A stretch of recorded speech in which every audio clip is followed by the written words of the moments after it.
Most gun accidents don't happen because someone chose the wrong caliber. They happen because someone made the wrong decision under stress. Before we go any further, this is Weapon Tradeoff. Subscribe if you want calm, real explanations instead of fear-based advice. One of the most confusing choices for first-time gun buyers is whether to choose a firearm with a manual safety or one without it. Gun stores argue about it. Online forums fight over it. And most advice completely ignores how people actually behave when adrenaline hits. This isn't about which option is safer. It's about understanding what each one demands from you when things go wrong. Number 1. The first trade-off is cognitive load versus mechanical protection.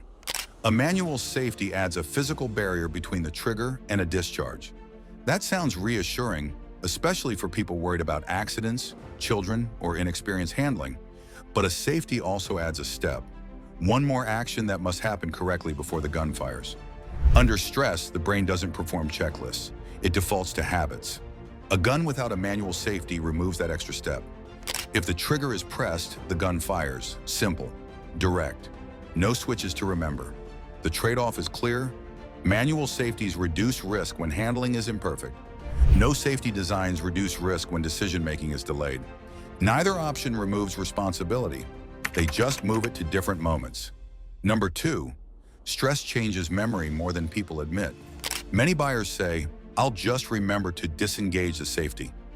That confidence exists in calm conditions. Stress disrupts short-term memory. Heart rate spikes, vision narrows, hands shake. People forget steps they've practiced dozens of times.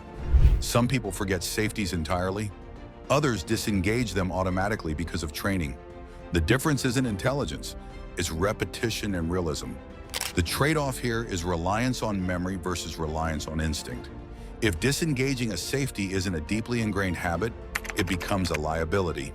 If it is ingrained, it becomes invisible. Number 3, trigger discipline versus mechanical forgiveness. Guns without manual safeties rely heavily on trigger discipline, keeping the finger off the trigger until a conscious decision is made. That demands consistency. Not perfection, consistency. Manual safeties offer mechanical forgiveness if discipline breaks down. They don't excuse negligence, but they reduce consequences in some scenarios. The trade-off is subtle but important. No safety designs demand better habits. Manual safeties tolerate worse habits. Up to a point. If handling discipline is sloppy, no safety becomes dangerous. If handling discipline is solid, a safety becomes optional. Number 4, training reality versus training fantasy. Most people believe they'll train more than they actually do. In reality, many owners fire their gun a few times, then rely on memory and confidence for years. Manual safeties require periodic reinforcement. Muscle memory fades.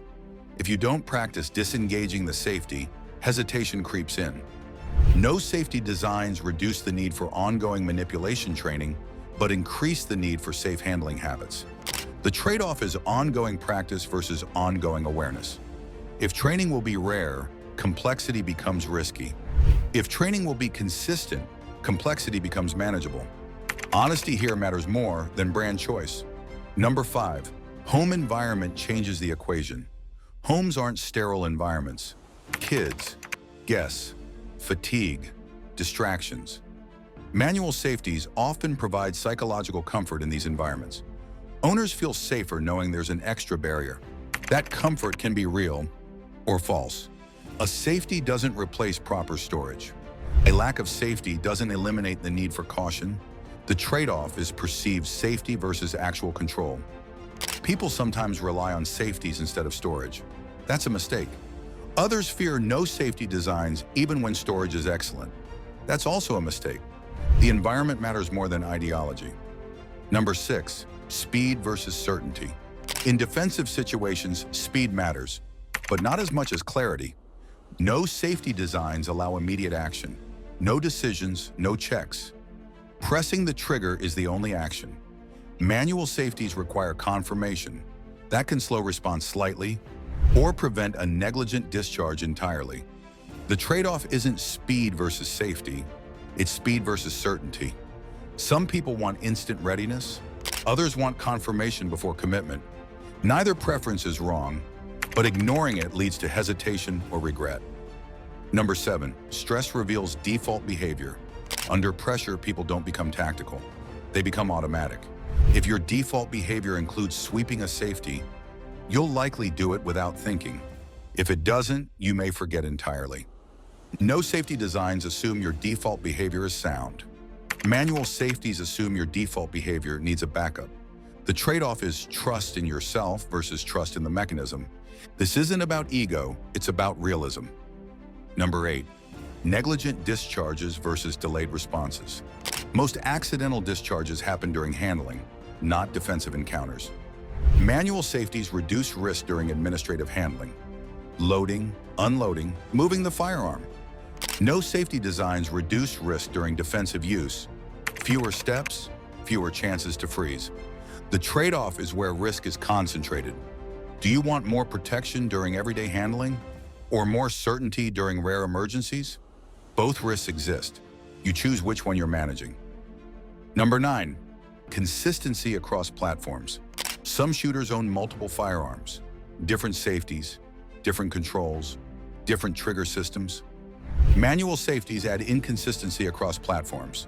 That can confuse under stress. No safety designs offer more uniformity. Pull trigger, gunfires. The trade-off is flexibility versus standardization. If you rotate firearms, simplicity helps. If you dedicate time to one platform, complexity becomes less risky. Number 10, there is no safer choice, only safer habits. This is the part most advice avoids. A manual safety won't save bad habits. A no-safety gun won't forgive bad decisions.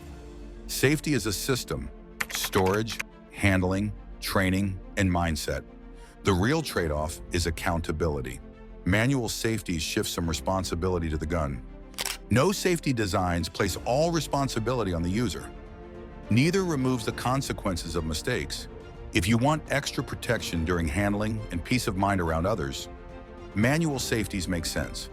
If you want simplicity and certainty under stress, no safety designs make sense.